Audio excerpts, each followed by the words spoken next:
Olá, meus caros. A medicina atual mudou muito, exigindo dos médicos conhecimentos que extrapolam as questões científicas e operacionais. Pensando nisso, como forma de auxiliar o médico no cotidiano, na sua clínica, seja em hospital, ou mesmo diante de questões relacionadas aos planos de saúde, a defesa profissional da SBN lançará diversos vídeos de natureza jurídica e de cunho educacional, buscando demonstrar ao médico como agir em determinadas situações, bem como explicando de forma clara e objetiva exigências constantes das legislações relacionadas à saúde.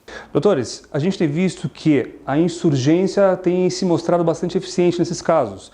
Obviamente depende da flexibilidade ou não da operadora, mas essas questões que nós vamos passar para vocês agora são questões que envolvem uma argumentação jurídica e técnica, portanto, seria passível de ser admitida.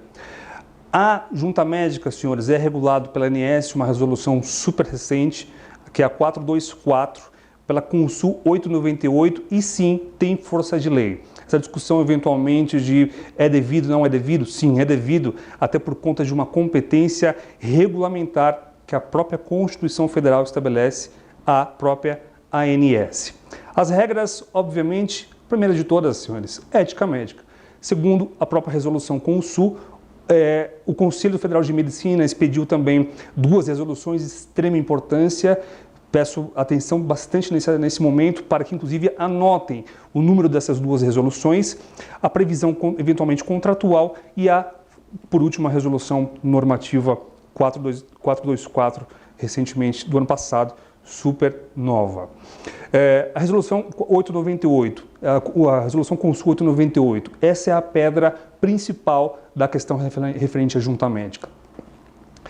A definição do impasse através da junta constituída pelo profissional solicitante ou nomeado pelo usuário, por médico da operadora, e por um terceiro escolhido de comum acordo pelos dois profissionais acima nomeados, cuja remuneração fica a cargo da operadora. Vejam, comum acordo, por ambas as partes. Aí eu chamo a atenção para uma seguinte situação, que é o conflito de interesses. Eu tenho para mim que um auditor que é nomeado pela própria operadora para averiguar se o procedimento é correto ou se é validado ou não, me soa uma situação impeditiva, por conta do próprio Código de Ética determina que no artigo 93, ser perito ou auditor do próprio paciente, de pessoa, de sua família ou de qualquer outra com a qual tenha relações capazes de influir em seu trabalho, ou empresa que atue ou tenha atuado, influir em seu trabalho. Evidentemente que existe uma situação onde outros vieses podem ser considerados na validação desse procedimento. Esse é o primeiro ponto que eu chamo a atenção dos doutores. Eu junto aqui, inclusive, uma posição do próprio CREMESP, Conselho Regional aqui de São Paulo, de 2011, já não é tão novo, mas concordando com o que a gente defende. Portanto, em tese, há infração ao referido artigo do Código de Ética Médica por perda de isenção do perito frente a alguns periciados. Cabe ao consulente fornecer ao CREMESP os dados que dispõe para que seja aberta a competente sindicância para que se apure a existência ou não da perda de isenção no ato pericial. Veja, entendimento do próprio Conselho Regional de Medicina. Ok? Esse é o primeiro ponto. A resolução normativa 424, doutores, ela dispõe que é necessário, antes de tudo, a divergência. Ou seja, isso tem que existir. A gente tem visto algumas situações em que a divergência às vezes não existe ou é alegada por uma questão tecnicamente reprovável, ou seja, aquele procedimento seria correto, mas ainda assim a operadora suscita a divergência. Mais para frente, nos próximos vídeos, vocês vão ver que, inclusive, judicialmente é exigido essa divergência para a instituição da segunda opinião.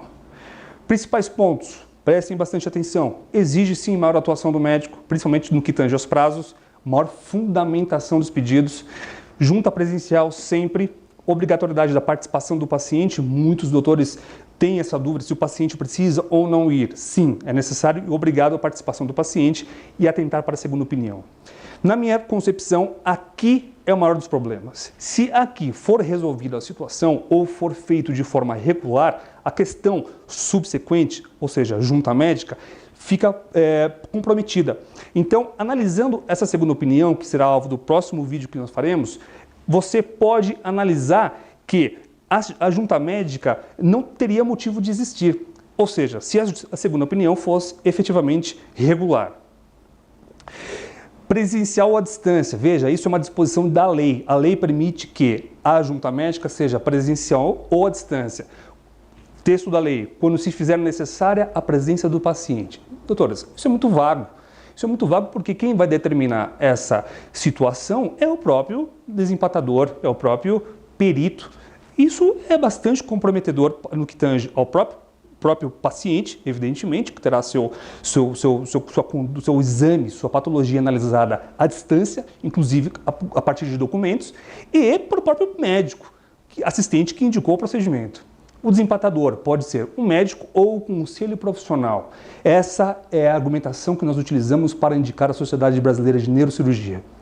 Abstenção, ato do médico desempatador em emitir parecer sem definir a divergência e a possibilidade de entrar em consenso com o médico assistente com relação à conduta clínica antes da junta médica, observando os prazos da resolução 259, que é o prazo que se refere às cirurgias eletivas de 21 dias.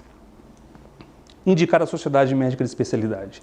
Essa é uma das argumentações que, naquelas respostas pré-estabelecidas que já estão à disposição no canal de defesa profissional, essa é uma das argumentações que os doutores podem e devem utilizar. Por quê? Porque o artigo 6º fala que as operadoras devem garantir em situações de divergência técnico-assistencial sobre o procedimento ou evento de saúde a ser coberto a realização de junta médica ou odontológica com vistas a solucionar referida divergência quanto ao procedimento indicado. Grifado em vermelho, parágrafo 2º, o profissional o assistente e o profissional da operadora poderão, em comum acordo e a qualquer momento, estabelecer a escolha do desempatador. Ou seja, a interpretação que é necessário ser feita é que, nesse momento, a lei permite que o médico sugira o médico desempatador que ele queira, mas não que seja feito necessariamente de forma positiva.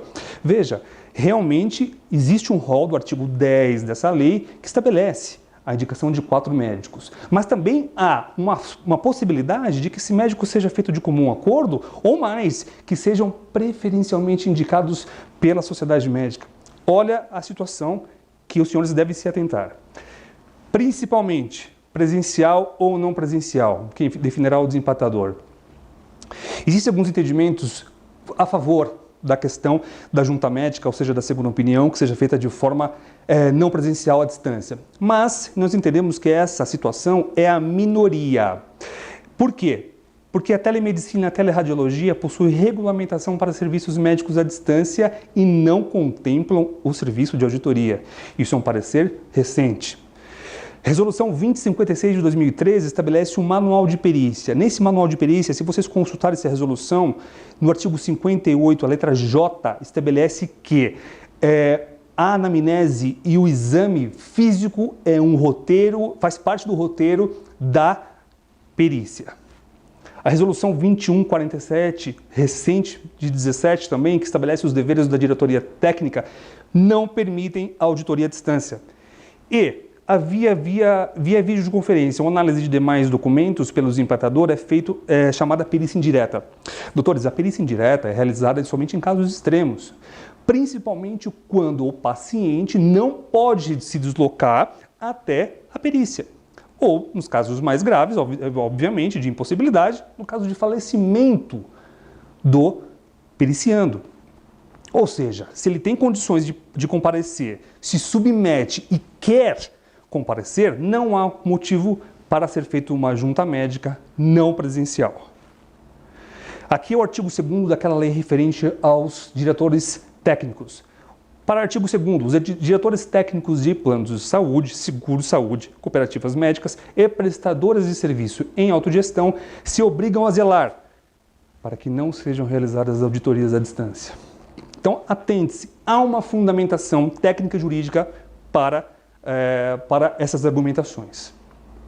DPMI, OPME, conceitual, prevalece realmente a prerrogativa de determinar as características. Isso a lei não alterou, isso é uma disposição da Lei 1956 de 2010. Mas, obviamente, devendo justificar clinicamente a indicação e oferecer 3 marcas de produtos de fabricantes diferentes. Aqui, senhores, uma situação.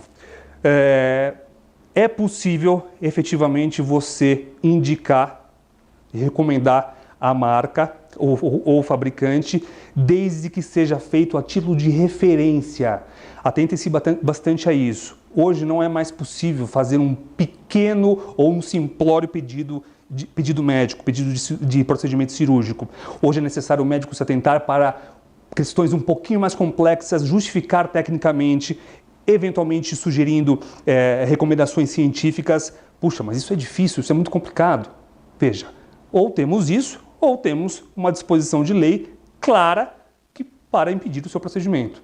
Então, um esforço é necessário, uma mudança de pensamento é necessária. E é sim possível você eventualmente, obviamente, você pode oferecer as 3 marcas, deve, mas nos casos específicos de um único fabricante, é importante colocar que é a título de referência. E o mais importante, que jamais deixará de fazer o procedimento se não for com aquela marca, porque aí sim vai incidir em exigência e vai incidir fatalmente em infração ética médica. O médico assistente deixar de indicar as 3 marcas, a operadora discordar, é a junta médica. Então a junta médica vai ser estabelecida de qualquer forma. O importante é que seja feito da forma correta. Para quem? Correta, melhor. Que seja feita de forma de bom senso, com base no Código de Defesa do Consumidor, no que atine ao paciente, e com base no Código de Ética Médica, no que atine aos direitos dos médicos. Senhores, havendo expressa indicação médica, é abusiva a negativa de cobertura de custeio de tratamento sob argumento da sua natureza experimental ou não estar previsto no rol de procedimentos da ANS. Eu fiz esse parênteses para informar o seguinte: vocês têm principalmente os pacientes, têm se deparado muito com essa situação em que, eventualmente, é negado o procedimento pelo fato de que não consta no rol da ANS ou pelo que o fato é uma questão experimental ou off-label. Isso não é argumento jurídico capaz de elidir a cirurgia se eventualmente necessária. Ou seja, volto a dizer, procedimento médico, pedido médico bem feito, elaborado tecnicamente, não tem condição de elidir uma argumentação nesse sentido. Isso é uma simulação, compilados de entendimentos do Tribunal de Justiça aqui de São Paulo, mas existe também de outros estados, obviamente não com esse número, mas existe esse entendimento de outros estados do Brasil que essa situação, essa argumentação não é passível de elidir um procedimento que o médico indicou. Por quê? Porque cabe ao médico que acompanha o paciente requisitar os materiais que entender necessários ao sucesso do procedimento. Ora, o médico é o técnico, estuda, faz a residência, faz a prova de especialidade, é evidente que ele tem as maiores condições técnicas de saber determinar o que é cabível e o que não é cabível. Aqui eu fiz questão de juntar e trazer para os senhores, e isso é disponível para anotação efetivamente, autorização de procedimento e não autorização de material. Quantas vezes os senhores já se depararam com esse tipo de situação? É abusiva a cláusula de contrato, que exclui o custo de próteses em procedimento cirúrgico coberto pelo plano e considerada necessária pelo médico ao pleno restabelecimento da saúde do segurado, sendo indiferente para tanto se referindo ao material é ou não importado. E mais, é direito do paciente receber o tratamento mais moderno disponível, sobretudo se comprovadamente a eficácia do procedimento dependa de determinada OPME. Totalmente abusivo e prejudicial não receber o tratamento devido à cláusula contratual limitativa. Assim, se o contrato prevê a cobertura de determinado tratamento, não podem ser excluídos procedimentos imprescindíveis para seu êxito. Isso é um entendimento de tribunal, órgão colegiado. Então, essa é a situação. Entendimento que, havendo cobertura para a doença, consequentemente haverá cobertura para o tratamento, inclusos os materiais, medicamentos, tratamentos ou exames necessários propostos pelo profissional médico. Entendimento do Superior Tribunal de Justiça, consolidado. Aqui é a justificativa para a indicação. Novidades: os profissionais sugeridos pela operadora deverão ser preferencialmente indicados a partir de listas previamente disponibilizadas ou é facultado às operadoras firmar acordos. Senhores, a Sociedade Brasileira de Neurocirurgia, SBN, tem envidado diversos esforços para que esses termos sejam firmados. Nós estamos indo pontualmente em cada operadora, justificar tecnicamente essa situação e, com base em termos de parceria, termos de cooperação formal, com deveres e obrigações de ambas as partes, firmar esses acordos para quê? Para excluir a indicação dos 4 médicos. Todavia, senhores, isso não é uma situação que ocorre do dia para a noite.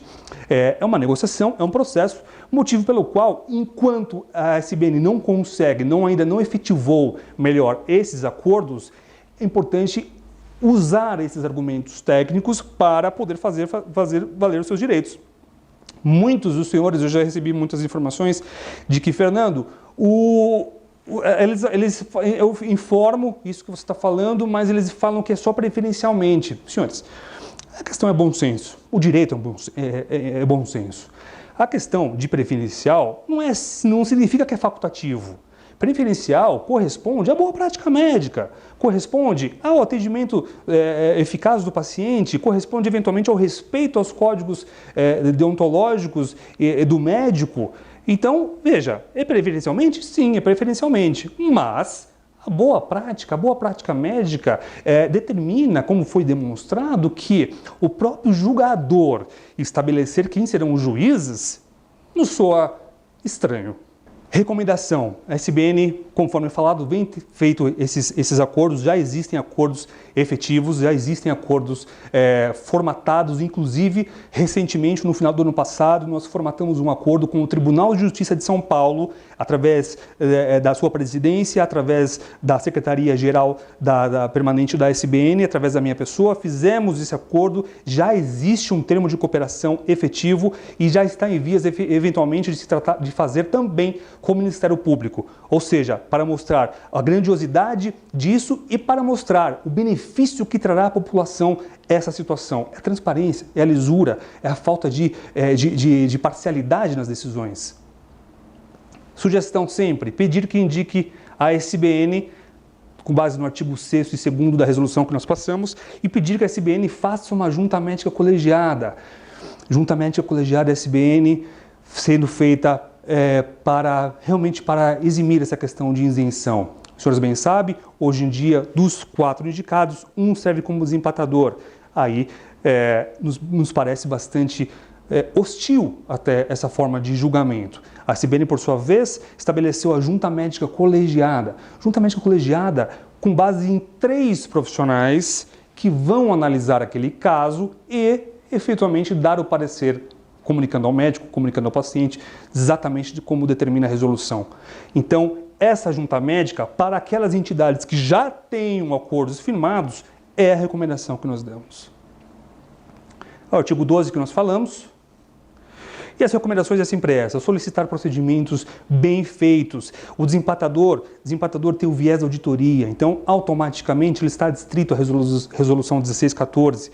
Ele que precisa ter essas obrigações, são claras, principalmente a comunicação, identificação, requerer a junta médica sempre presencial por conta dos motivos que nós falamos, alertar o paciente dessa obrigatoriedade e organizar-se para responder para a operadora.